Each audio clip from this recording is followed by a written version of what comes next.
Hello दोस्तों, yes plus में स्वागत है। आप लोग कैसे हैं? आई होप आप लोग बहुत अच्छे होंगे। दोस्तों आज हम बात करने वाले हैं क्लिनिकल हेमेटोलॉजी के हम कुछ एमसीक्यू देखेंगे, तो आप लास्ट तक देखना, आप लोगों को जरूर कुछ सीखने को मिलेगा। जो बेसिक इसमें क्वेश्चंस हैं, तो हम स्टार्ट करते हैं। तो पहला क्वेश्चन हम देखते हैं। पहले क्वेश्चन में पूछ रहा है carboxy haemoglobin, myth haemoglobin and sulph haemoglobin is not estimated by. दोस्तों जब हमने पढ़ा होगा सैलिज मेथड एस्टिमेशन का द्वारा, मतलब हीमोग्लोबिन कैसे एस्टिमेशन करेंगे, और जो साइनमिथ हीमोग्लोबिन मेथड जब मैंने पढ़ा था, मतलब साइनमिथ मेथड से कैसे हीमोग्लोबिन का एस्टिमेशन करेंगे, उसमें हम लोग एडवांटेज पढ़े थे या डिसएडवांटेज पढ़े थे कि सैलिज मेथड का डिसएडवांटेज ये है और साइनमिथ मेथड का जो होता है हमारा डिसएडवांटेज ये है या एडवांटेज ये है।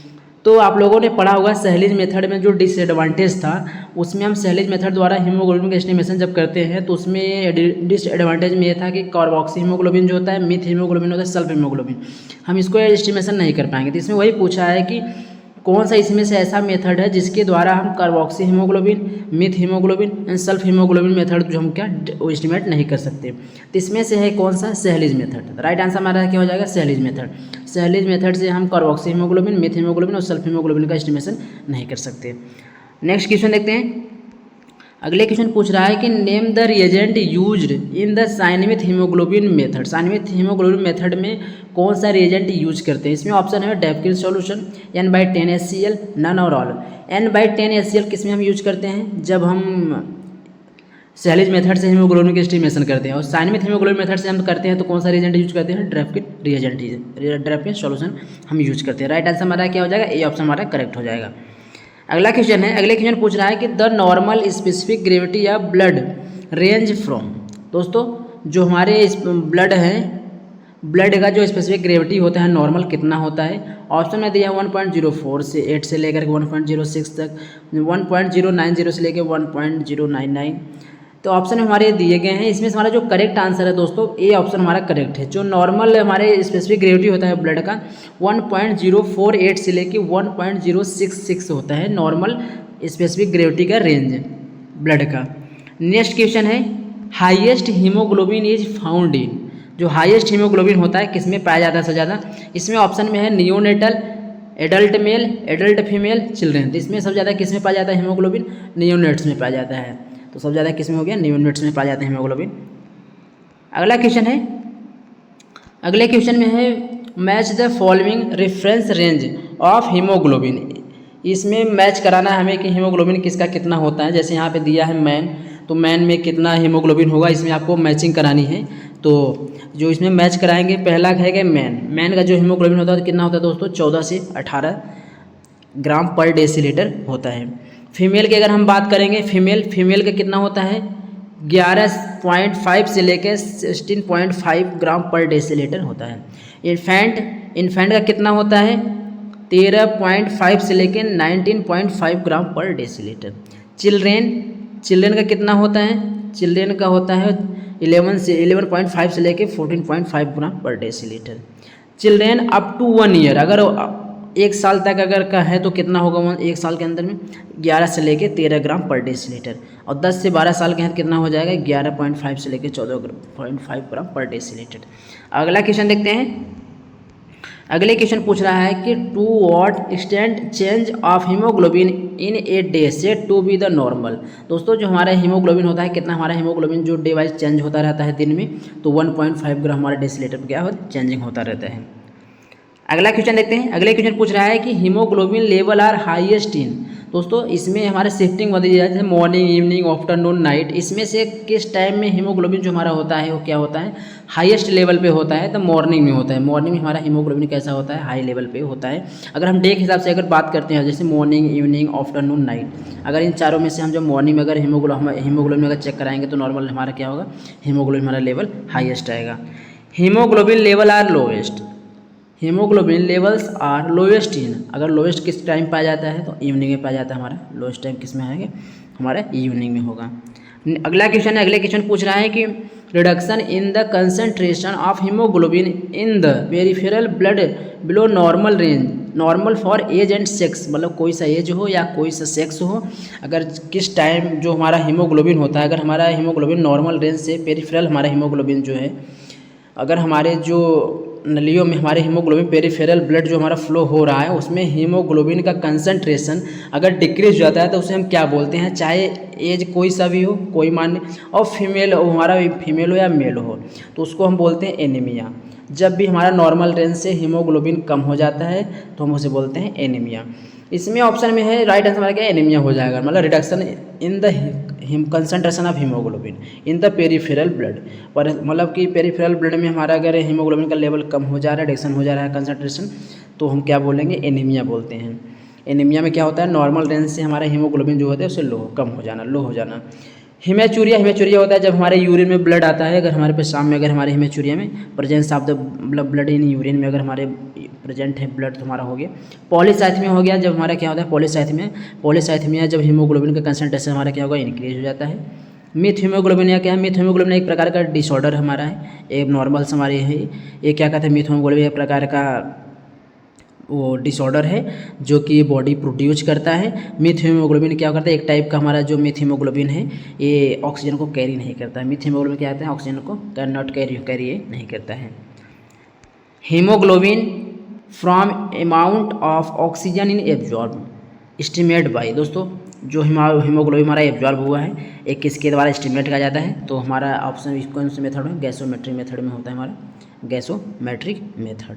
तो अगर हम यहाँ पे बात करेंगे कि जो हमारे 1.34 मिलियंस हमारे जो होते हैं, 1.34 मिलियंस ऑफ ऑक्सीजन जो हमारे होते हैं कैरी करता है कितना ग्राम, मतलब 1 ग्राम हमारा ग्राम पर एचबी, मतलब पर ग्राम एचबी, 1.34 मिलियंस ऑफ ऑक्सीजन पर ग्राम ऑफ हीमोग्लोबिन, पर ग्राम ऑफ हीमोग्लोबिन इतना क्या करता है हमारा, एक कैरी करता है। अगला क्वेश्चन पूछा है, Sahli's method is based on the conversion of haemoglobin to. दोस्तों जो एसिड हमने जो सहलिज मेथड जब हम पढ़े होंगे estimation of haemoglobin Sahli's method में, तो सहलिज मेथड में ही था कि जो Sahli's method is based on the conversion of haemoglobin to, जो हमारा हीमोग्लोबिन है किस में वो कन्वर्जन होता है, किस में होता है, कैसे कन्वर्जन, एसिड हेमेटिन। तो राइट आंसर हमारा क्या हो जाएगा, एसिड हेमेटिन। कहीं कहीं दोस्तों सहलिज मेथड का नाम न दे करके एसिड हेमेटिन दे देता है, तो आप लोग कन्फ्यूज ना हो। तो सहलिज मेथड के नाम से अगर एसिड मतलब सहलिज मेथड में जो हमारा हीमोग्लोबिन होता है उसका कन्वर्जन कैसे होता है, किस में होता है, एसिड हेमेटिन में होता है। तो इसलिए एसिड हेमेटिन मेथड भी बोल देते हैं या सहलिज मेथड भी बोलते हैं। अगला क्वेश्चन पूछ रहा है, the method which does not estimate fetal haemoglobin. इसमें से कौन सा ऐसा मेथड है कि जो कि एस्टिमेट नहीं, फेटल हीमोग्लोबिन को एस्टिमेशन नहीं कर पाएगा। इसमें ऑप्शन है gasometric method, Sahli's method, alkali haematin method या साइन विथ हीमोग्लोबिन मेथड। तो इसमें से कौन सा ऐसा मेथड है जो कि एस्टिमेट नहीं है, तो हमारा क्या है, alkali haematin method. Alkali haematin method जो हमारा क्या है वो फेटल हीमोग्लोबिन का एस्टिमेशन नहीं कर पाता। इसके अलावा दोस्तों अगर कहीं मान लो आपको ब्रैकमॉन हमारा जो ब्रेंजमान एंड जोंगसिंग मेथड जो हमारा होता है ये भी हमारा क्या है, एस्टिमेशन नहीं कर पाता फेटल हीमोग्लोबिन का। तो ऑप्शन लिख दे रहा हूँ मैं, BRINK ब्रिंकमैन एंड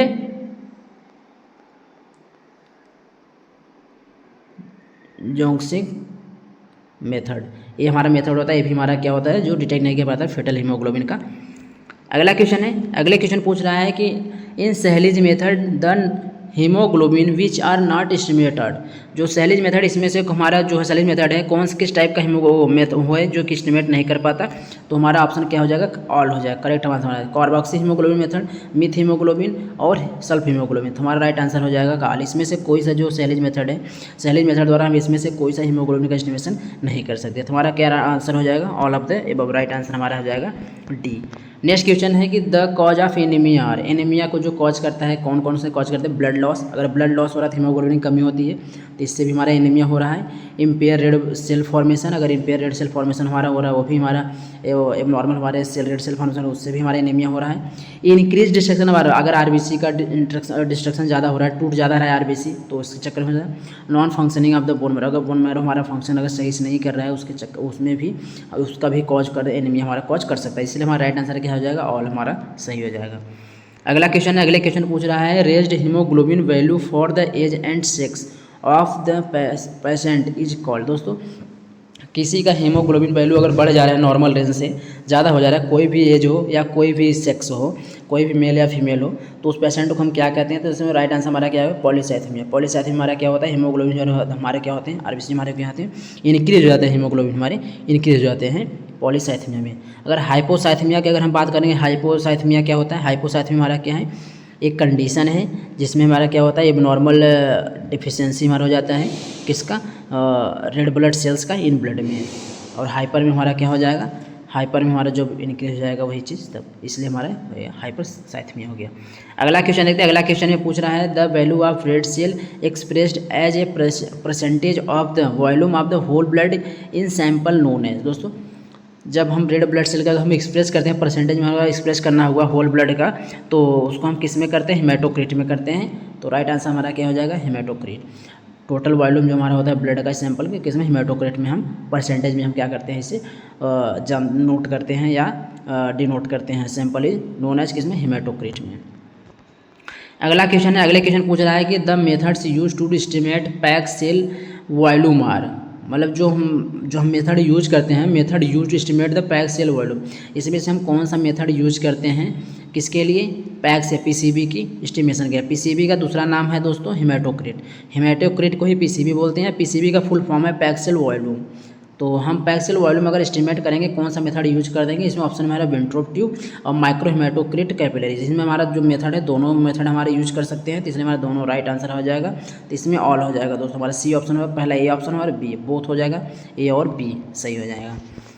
अगला क्वेश्चन में match the following reference range of PCB. PCB का रेफरेंस क्या है, नॉर्मल रेंज क्या है, जैसे मेल में कितना होता है, फीमेल में कितना होना चाहिए, ये एवरेज है एक प्रकार का। तो मेल में कितना 42 से 52% और फीमेल में कितना 37 से 48% या 47%। तो हमारा ये हो जाएगा मेल का, ये फीमेल का हो जाएगा मैच का।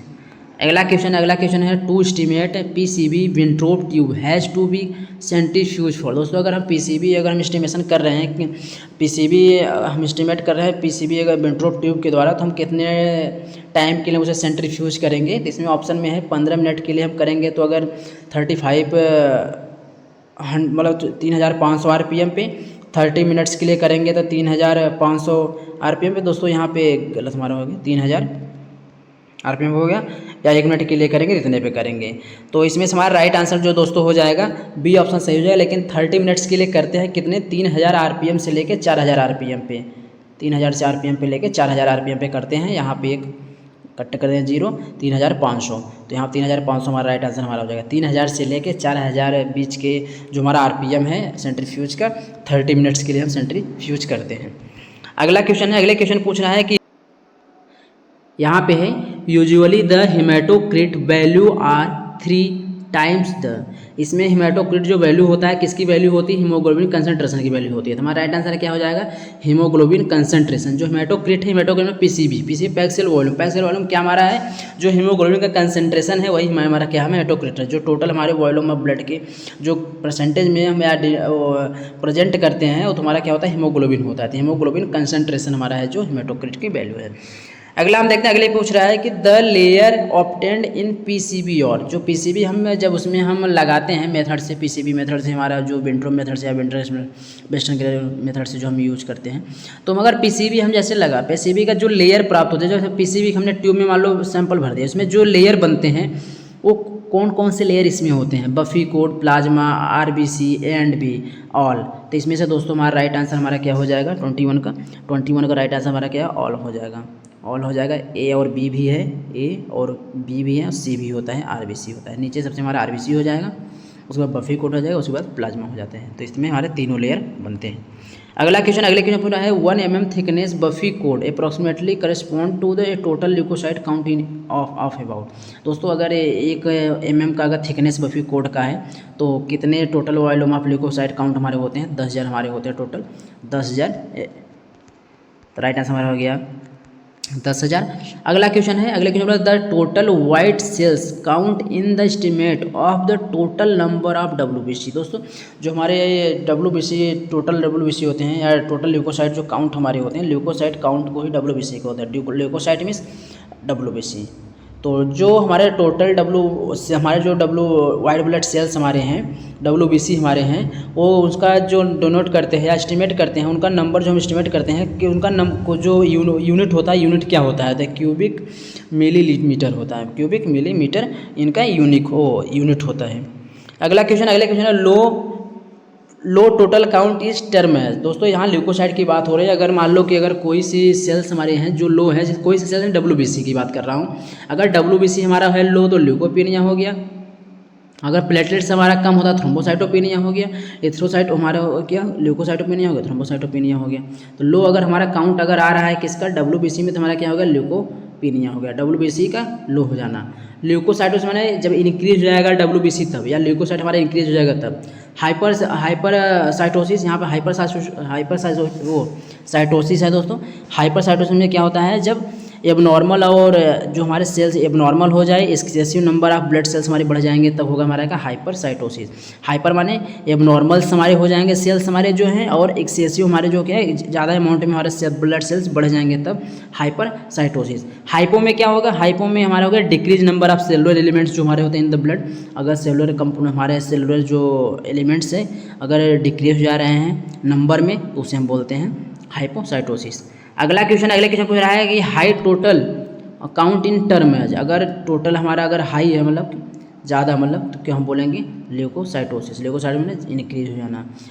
लो माने कम, अगर नॉर्मल रेंज से कम हो रहा है तो उसको ल्यूकोसाइटोसिस, और हाई अगर हो रहा है तो उसको बोलेंगे दोस्तों, अगर लो हो रहा था ल्यूकोपीनिया और हाई हो रहा था ल्यूकोसाइटोसिस। और बाकी तो हमने ल्यूकोपीनिया बता ही दिया। ल्यूकोपीनिया मतलब लो हो गया नॉर्मल रेंज से, और इंक्रीज हो जाएगा तो ल्यूकोसाइटोसिस हो जाएगा। अगला क्वेश्चन है after performing PCB the help in the identification of the slide prepare from the buffy code. जैसे हमने PCB को परफॉर्म कर लिया, उसके बाद अगर हमने स्लाइड प्रिपेयर कर दिया, बफी कोड का अगर स्लाइड प्रिपेयर किया, तो उसमें हम क्या देखते हैं या क्या आइडेंटिफाई करते हैं, तो इसमें हम एटिपिकल सेल्स और to perform the L E cell देखने के लिए, या एटिपिकल सेल्स देखने के लिए हम जो हेमेटोक्रिट हमने लगाया, PCB जो लगाया है उसका जो बफी कोड है उसका स्लाइड हम बनाते हैं।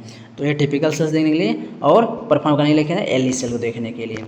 यहाँ पे 27 नंबर का क्वेश्चन है, match the following PCB layers with contents. इसमें हमारा क्या है कि जैसे अगर मान लो PCB हमने हेमेटोक्रिट किया, हेमेटोक्रिट में 3 लेयर बने, 3 लेयर कौन कौन से बने थे वही आपको यहाँ पे मैच कराना है। बॉटम में अगर बॉटम लेयर जो बना था किसका लेयर था, वो किसका था, RBC का। मिडल लेयर में किसका था, WBC एंड प्लेटलेट्स का। टॉप पे किसका होता है, प्लाज्मा का होता है। तो ये मैच हो गया हमारा। बॉटम में क्या होता है, अगर PCB हम लगाते हैं, PCB अगर हमने ब्लड भर दिया उसमें लेयर बनते हैं, 3 लेयर बनते हैं हमारे। हो गया किसकी, RBC का हो गया, प्लाज्मा को सबसे ऊपर हो गया, तो प्लाज्मा से हमारे ये ले लिया ट्यूब है हमारे, तो इसमें हमने भर दिया ब्लड को। फुल करने के बाद इसमें कुछ टाइम के बाद, जब 1 घंटे के बाद हम देखेंगे, आधा घंटे के बाद देखेंगे, सेंट्रीफ्यूज करके हम देखेंगे, इसमें लेयर बन जाते हैं। ऊपर क्या होगा, प्लाज्मा हो गया, नीचे जो हो गया क्या, RBC हमारा हो गया, हमारा RBC हो गए, बीच हमारा जो हो गया क्या होता है, WBC और प्लेटलेट्स हमारे होते हैं। अब अगला क्वेश्चन पूछ रहा है, what are the constituent of the WBC diluting fluid in a total volume of 100 ml। 100 ml में हमारा WBC diluting fluid होता है, कितना होता है, तो इसमें हमारा हो गया क्या, ग्लेशियल एसिडिक एसिड जो होता है 1.5 ml होता है, डिस्टिल वाटर हमारा 98 ml होता है, 1% equal solution of gentian violet होता है जिसका 1.0 ml में ऑल। तो इसमें हमारा जो हमारा रिएजेंट होता है, जो कंस्टिट्यूएंट होता है WBC डाइल्यूटिंग फ्लूइड में हमारे सभी होते हैं, तो इसलिए हमारा राइट आंसर क्या हो जाएगा, ऑल हो जाएगा। आई होप दोस्तों आप लोगों ने समझ आएगा, नहीं समझ आया तो कमेंट कर पूछना। धन्यवाद।